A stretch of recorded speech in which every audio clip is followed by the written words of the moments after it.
everybody. Today we're doing Clear and Brilliant here in the office with Michelle on this beautiful snowy Wednesday.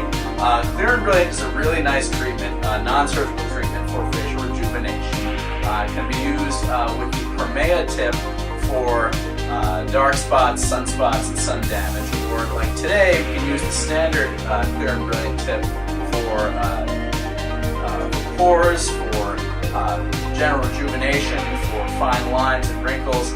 It's a really nice treatment. It doesn't cause peeling and has minimal downtime, and is generally pretty painless.